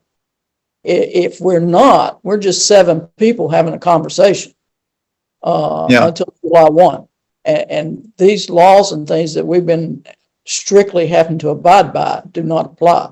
But that's a question for legal. And once we get those, then we will start moving forward in that direction, because I think that's important, especially with Eastern, because I mean, we're the 2 schools in the state for deaf children, and we should be working together, at least trying to get off to a good start together. And I think that's important. I think it's important for everybody as a board to meet their board, because they have talents and skills that we don't have, and we have some talent and skills that they don't have. So I think all of that's important. April 9th, I hope, will be a meeting of everything will open up. The lawyer can come in and explain to all of us what we're doing, how we're doing it, how we're going to proceed. And Tammy's going to come down. I hope that we will be able to tour the school, and I hope we'll be able to sit down with the lawyer and ask questions, because I think that's only fair to us as individuals that have taken on this role and responsibility. And I think that, well, I'll tell you the statement that I made to legislature and to the lawyer. We've floundered for 8 months. We have 4 until July 1st. That has not been fair to any board, because each one of us gave up and said, yes, we're willing to help do this. But to keep us out here in the dark for 8 months, not knowing what we're supposed to do or what we can do. I mean, we haven't even had a chance to sit down and talk to each other, getting to know each other. So I think that's important. And that's my 2 cents. So if anybody's got anything to add, that's fine. But if not, that's okay too.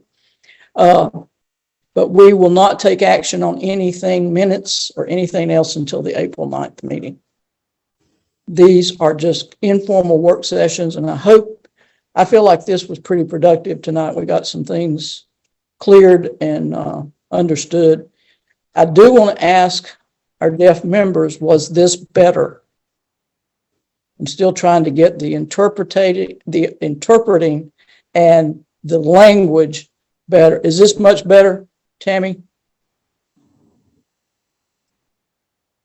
Oh, yeah, this is Tammy. This has definitely been better for me, but I'm fine. In my home, this is Jimmy. I'm okay. Lost internet and then I'm back up, so it's okay. Tammy's, I wondered why you disappeared, Jimmy. Yeah, I don't know. Just in my apartment, I left it. And I just had to switch to my iPad. Is this easier, Candace? It's been easier for you tonight. This is Candace, definitely much easier than the last meeting, for sure. So, a few things. I'm still wondering who's on here, if they don't have their video on, who's the audience that's in the dark that's not on video here with us. It may be helpful next time to have one person identified. It could be one of you, I don't know, who keeps track of who's going to speak next, kind of calls on people first, second, and third, and who's got their hand up, and kind of manages or moderates the meeting as their sole responsibility. to kind of take care of turn taking and things like that. That would be a suggestion. And they can receive chat messages from people and kind of work through if there's any issues, if people have questions. But I have a question, but I don't want to interrupt right now, so they can keep track of kind of who would like to jump in, and you know, that way we can stay on track and all of that. And it would be easy to just chime into chat really quick, and the moderator could help just kind of keep us going in the meeting. Just a thought. This is Aaron. If there's a moment. On the bottom of your screen, if you see participants, you can click on that and it will show you everyone in the meeting. And if you switch your view to gallery view, you should be able to see everyone in the meeting also. There were no members of the public attended this meeting.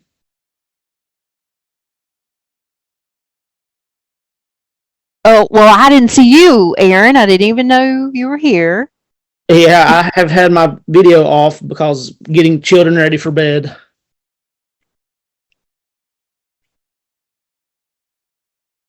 No. So, Aaron, this is Mark. Maybe next time, instead of saying admin, you can just put your name and then put IT beside of it. That way they know exactly who you are. Will do. I'm sorry. And I wasn't anticipating, any questions. So that's why I didn't plan ahead of time, but I will definitely use my name from here on out. Ray. Yeah, this is Ray.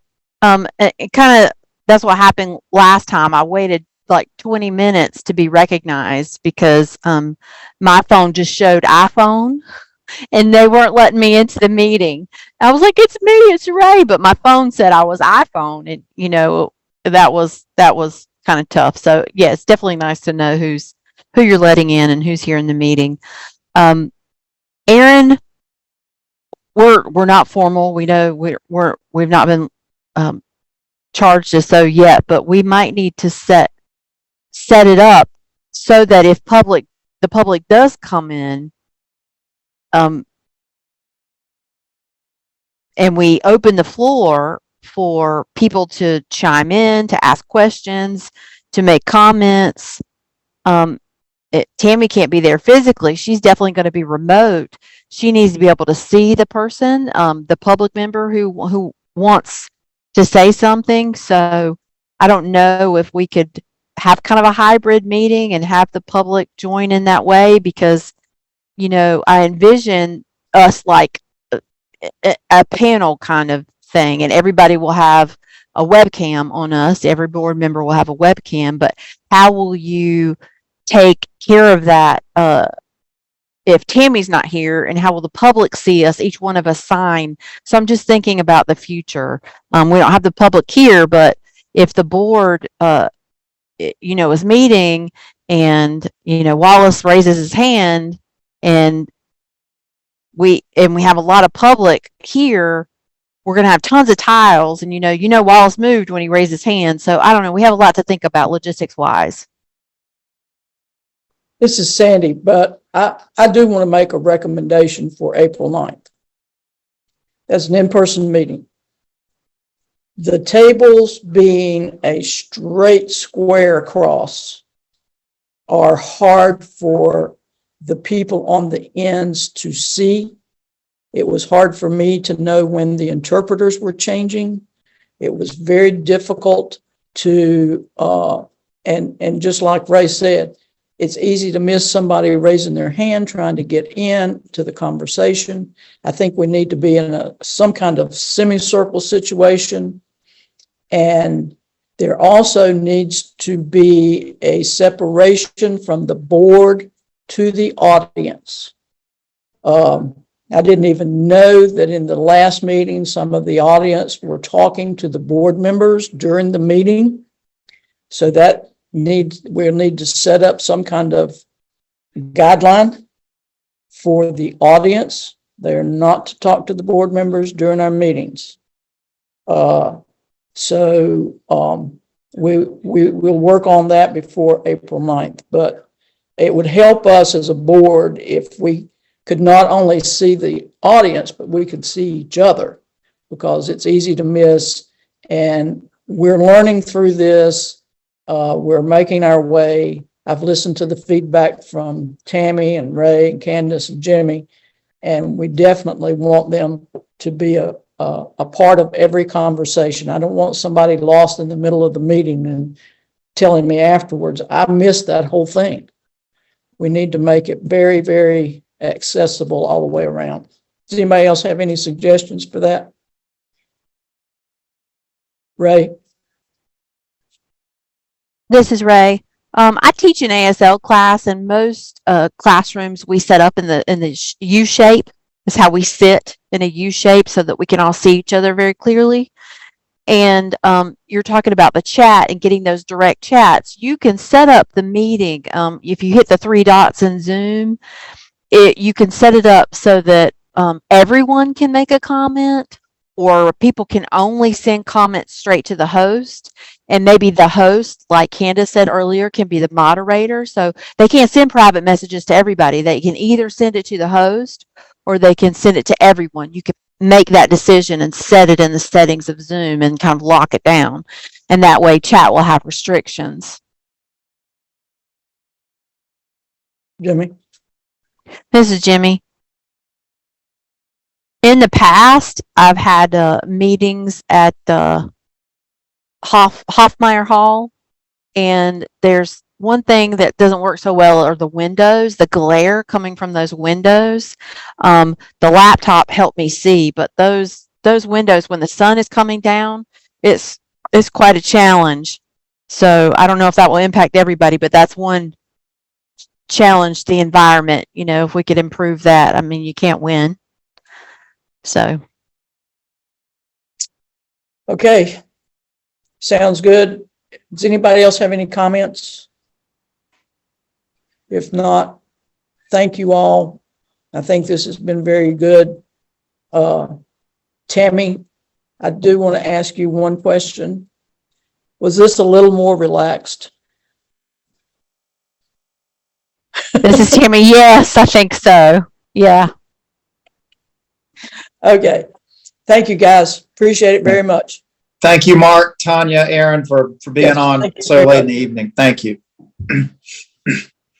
And Yeah, also, Ray saying thank you. And go ahead, Mark. I'm sorry. and also interpreters, thank you so much for staying an hour late. You did a beautiful job tonight. Thank you. Thank you.